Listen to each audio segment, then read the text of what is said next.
Salut à tous et à toutes, aujourd'hui on se retrouve pour une nouvelle vidéo sur la RTA. Alors pour ceux qui savent toujours pas ce que c'est la RTA, c'est la Real Time Arena, donc l'arène en temps réel, qu'ils ont ajouté il y a un petit bout de temps maintenant sur RSL.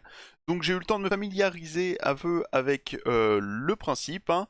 Je suis actuellement je crois à 230 combats, je suis top 51, donc j'ai assez farmé le mode, j'ai testé pas mal de trucs. Et cette vidéo est donc pour vous aider à mieux vous battre et à apprendre à réussir à gagner plus de combats en RT. Donc je vais me baser sur ce qu'on fait actuellement.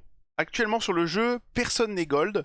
Je rappelle que les règles changent en gold. Un perso quand il sera pick ne pourra pas être pick par l'adversaire. Donc il faudra first pick les meilleurs persos. Actuellement, tout le monde est silver ou bronze, donc on peut pick absolument tous les champions qu'on veut. Alors, déjà les bases, sur une équipe en RTA, qu'est-ce qu'on fait? Sur une base d'équipe en RTA, on fait au moins un gros support qui peut permettre de raise, que ce soit une Sifi, une Lilitu, un Uko, un Python, n'importe quoi, même une Raglan. Au moins un support qui peut permettre de raise. Toujours deux nukers. Alors ça peut être des nukers spéciaux. Ce que j'appelle un nuker spécial, c'est un perso qui n'est pas censé être un nuker de base, mais que vous avez transformé en nuker. Par exemple, quelque chose qui est très très fort, c'est un Ramantou stuff en DPS, donc avec du taux crit, de l'attaque et des dégâts crit. Ça surprend très souvent les adversaires, et ils pensent qu'ils ont gagné gratuitement parce qu'ils vont ban votre seul nuker, et au final votre Ramantou sera aussi en nuker et vous allez gagner grâce à ça. Alors si vous avez des lockers, n'hésitez pas à les mettre. Donc des lockers, ce sont Warlord ou Yumeko. Warlord et Yumeko sont très très forts et les trois quarts du temps l'ennemi va vous les ban.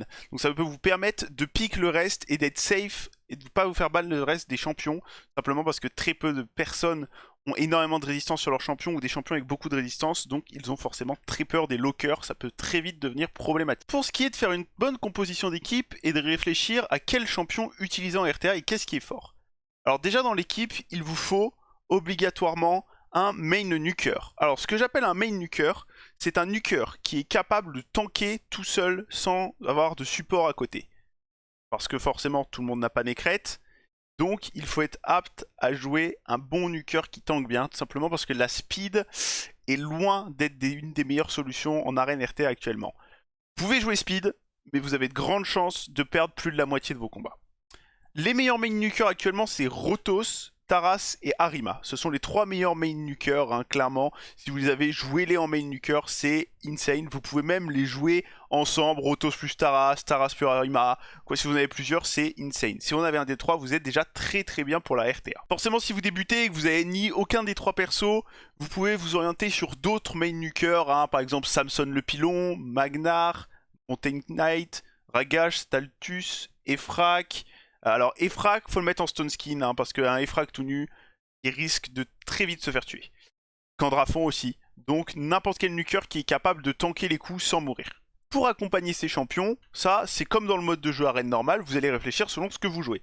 Si vous jouez un champion qui fait des dégâts selon son attaque, vous allez plutôt mettre quelque chose qui booste l'attaque comme une Lilitu, une arbitre.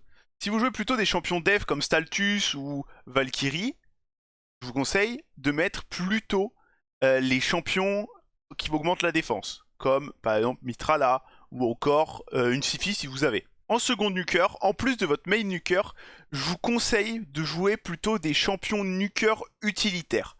Alors qu'est-ce que j'appelle des champions nuker utilitaires?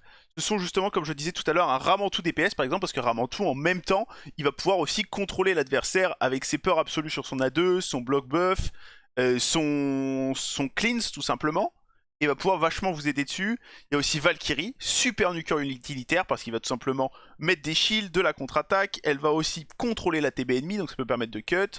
De plus, en nuker utilitaire, il y a aussi Tormin. Tormin c'est pareil, il provoque, il a que des AOE, il fait quand même assez mal en tant que nuker. Alors oui, ce sont pas les plus gros nukers du jeu, mais ce sont quand même des assez bons nukers qui en plus rajoutent quelque chose d'autre. On a aussi Hégémon par exemple en nuker utilitaire, hein. Hégémon qui peut être capable de faire des gros dégâts et qui en plus contrôle la team adverse. Voilà ce que j'appelle un nuker utilitaire, c'est un nuker qui peut apporter quelque chose de plus que juste du nuke. Pour ce qui est des supports, en plus du support qui vient accompagner votre équipe, donc l'augmente attaque, l'augmente défense, tout ce qui est res aussi, vous avez les res, hein, si vous pouvez combiner les res plus le support utilitaire, c'est insane. Donc si vous par exemple vous jouez Valkyrie, vous allez mettre forcément une Sifi. Donc Sifi vous avez le res et en plus vous avez l'augmente défense pour la Valkyrie. Donc c'est parfait. C'est qu'un exemple, hein, vous pouvez jouer plein de trucs comme ça. Pour ce qui est du reste de l'équipe, je vous conseille grandement de contrer ce que l'adversaire va piquer. Pour ce qui est du counterplay, ça demande beaucoup de connaissances dans le jeu, je le sais. Actuellement, normalement, en arrière-plan, je vous ai mis une rediff de stream où je me bats en RTA. N'hésitez pas à passer sur le stream, Twitch, en description. Je fais beaucoup de RTA. Pour la connaissance de jeu, je pense qu'il n'y a rien de mieux que de venir mater du stream. Même si c'est pas moi, essayez de mater des gros joueurs jouer en RTA. Vous allez apprendre énormément, vous allez savoir quoi counter quoi. Par exemple, pour les grosses VAM, par exemple, vous pouvez tout simplement jouer des champions avec beaucoup de blessing mouton si vous voyez qu'en face il a énormément de debuff. Vous pouvez pick un UDK si en face il a pick un Mountain Knight, un Mountain King, pardon, un Rotos ou n'importe quel champion qui solo nuke. Vous pouvez aussi pick une Lydia si vous voyez qu'en face le mec il pick énormément de Rez, une Marischka, des choses comme ça. Donc il faut vraiment s'adapter et counterplay. Counterplay, pour ceux qui savent pas ce que ça veut dire, c'est contrer le jeu de l'adversaire. Alors vous savez que quand vous arrivez sur le combat, vous avez une chance sur deux d'être en premier pick et une chance sur deux d'être en second pick. Donc si vous êtes le premier à choisir votre champion, vous pourrez choisir qu'un champion. Alors si vous choisissez qu'un seul champion parce que vous êtes le premier, je vous conseille pas de piquer un support, un DPS en premier, pardonnez-moi, mais piquer un support, un gros support, un bon gros support qui vient reste votre équipe, qui vient apporter des blocs debuff, qui vient apporter quelque chose d'intéressant, comme une Lilitu, une Sifi, un Uko, un Python, ça peut être intéressant aussi. Évitez de piquer un nuker en premier parce que les nukers c'est ce qui se font le plus contrer. Donc si vous montrez à l'ennemi qu'est-ce que vous allez jouer en nuker, en face il va directement pick quelque chose qui met un break def si vous jouez nuker def, quelque chose qui met un break attack, un UDK si vous jouez un Rotos. Donc vraiment évitez un maximum de pick vos nukers en premier. Alors de plus, si vous avez le premier pick, actuellement, avant le gold, je trouve que c'est le moins intéressant. Je préfère largement avoir le second pick. Parce que si vous avez le premier pick, vous choisissez un champion, puis deux, puis à nouveau deux. Donc il aura le dernier pick et ce sera lui le dernier à pouvoir vous counter. Ce que je vous conseille de faire quand même, c'est de pick un gros support, puis un support plus un DPS, et enfin à la fin, pick le dernier support plus le dernier DPS. C'est ce que je fais la plupart du temps et c'est ce que je vous conseille de faire, sauf si vous voyez qu'en face il a pick les nukers dès le début et que vous savez déjà comment le counter, vous pouvez directement vous pick les counters pour ces nukers et qui se retrouvent dans la panade, qui savent pas trop quoi pick parce que lui il sait pas lesquels nukers vous allez jouer et il va se retrouver dans la merde.